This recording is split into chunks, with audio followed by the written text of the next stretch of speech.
হয় আজি সদৌ অসম আদিবাসী ছাত্ৰ সন্থা মাৰ্কেটা আঞ্চলিক সমিতিৰ আৰু জাগুনবাসী ৰাইজৰ সহযোগত আমি জাগুন বজাৰ মাজমজিয়াত শহীদ বেদীত আমি আমাৰ সদৌ অসম আদিবাসী ছাত্ৰ সন্থা কেন্দ্ৰীয় সমিতিৰ সভাপতি স্বৰ্গীয় প্ৰদ্যুৎ নাগদেৱৰ আমি শ্ৰদ্ধাঞ্জলি কাৰ্যসূচী অৰ্পণ কৰিলোঁ।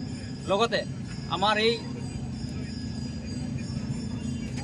আদিবাসী জনগোষ্ঠীৰ নিষ্ঠাবান নেতাৰ বিষয়ে সকলোৱে জ্ঞাত থকা আৰু অজ্ঞাত থকা সকলো বিষয়ববীয়াক তেওঁৰ বিষয়ে আমি যিমান পাৰোঁ তেখেতৰ বিষয়ে দুআষাৰ কৈ আজিৰ এই সভাত তথা এই অনুষ্ঠানত উপস্থিত থকা সকলো বাই ভণ্টি আমাৰ আই মাতৃসকল লগতে আমাৰ বন্ধু বান্ধৱীসকলক বিশেষভাৱে আমি ধন্যবাদ জ্ঞাপন কৰিছোঁ।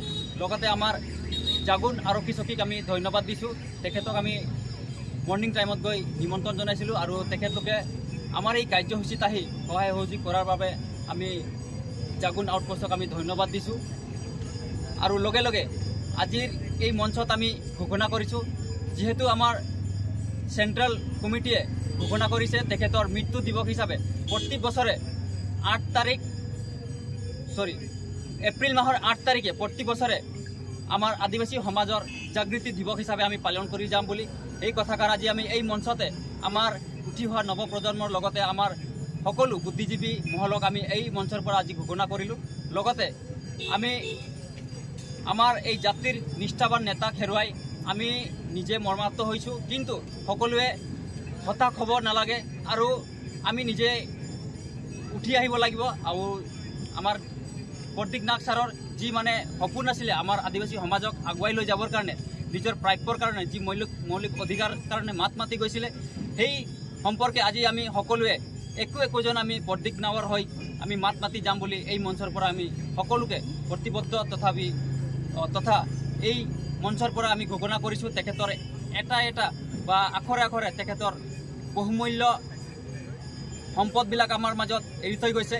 এই সম্পদবিলাক আমি যাতে হেৰুৱাব নালাগে আৰু তেখেতৰ হকে আমি সদায় মাত মাতি যাম বুলি এই মঞ্চৰ পৰা আমি ঘোষণা কৰিলোঁ। ধন্যবাদ। प्रदीप नाग अमर रहे, प्रदीप नाग अमर रहे, प्रदीप नाग अमर रहे, आदिवासी जिंदाबाद, जिंदाबाद जिंदाबाद, आशा जिंदाबाद, जिंदाबाद जिंदाबाद, आशा जिंदाबाद, जिंदाबाद जिंदाबाद, आशा जिंदाबाद, जिंदाबाद जिंदाबाद, जागी जा आदिवासी जागी जा, जागी जा आदिवासी जागी जा, जागी जा आदिवासी जागी जा। प्रदीप नाग अमर रहे, प्रदीप नाग अमर रहे, प्रदीप नाग अमर रहे।